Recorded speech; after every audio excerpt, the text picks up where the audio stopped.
They called him the man of God with fire in his eyes. People said every word he spoke was prophecy, every touch was healing. But for Amaka, this powerful prophet nearly destroyed her life, until the day she discovered the truth. Amaka was 26, a hard-working nurse living in Abuja. Life was not perfect, but she had hope, dreams, and a heart that trusted easily. Everything changed the day she followed her friend Uju to a popular prayer program. The church was loud with drums, people crying, people falling on the anointing. At the center of it all stood Prophet Elijah, a tall man in a white flowing gown with a voice that shook the room. When the service ended, Uju dragged her forward for prayers. Prophet Elijah placed his hand on Amaka's forehead and whispered, "My daughter, someone in your family wants to destroy you." Amaka's heart dropped.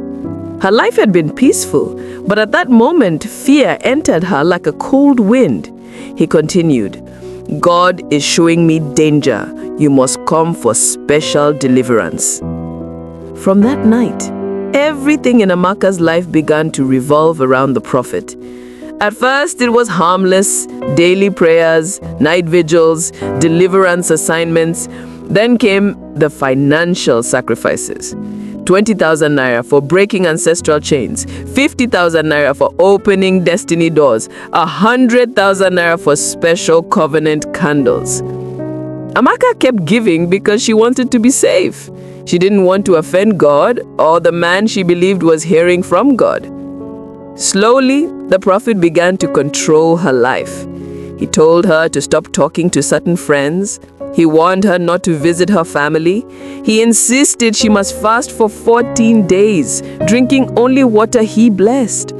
He said she should avoid dating because her future husband was not yet revealed. Amaka began to shrink.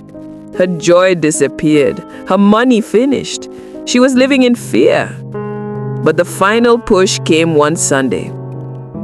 That day, Prophet Elijah looked at her with fire in his eyes and declared, "God said you must sow a seed of 300,000 naira to secure your future. If you delay, disaster will fall on you." Amaka froze. 300,000 naira? That was her entire savings. When she hesitated, the prophet raised his voice, "The devil is fighting you. You are blocking your own blessings." That night, Amaka couldn't sleep. Something felt wrong. Deep inside, she felt a quiet voice saying, "This is not God. This is fear." She decided to do something she had not done in months. She called her mother. Her mother listened silently, then said in a calm, firm voice, "My daughter, God is not a beggar. Any man of God that threatens you is not from God." Those words broke something in Amaka. For the first time, it felt like someone had switched on a light in a dark room. She researched the prophet online. To her shock, she found stories, women complaining about similar manipulation, money demands, and emotional control. One woman even said he forced her to break up with her fiancé because God said so. Amaka felt her chest tighten. She stopped attending the church immediately. But the prophet did not stay silent. He began calling her. "You are making a mistake. Your enemies are rejoicing. You are disconnecting your destiny." He sent voice notes, Bible verses, threats disguised as prophecy. Amaka blocked him. A week later, she heard he had been arrested by the police after a member reported him for emotional abuse and financial exploitation. Everything made sense.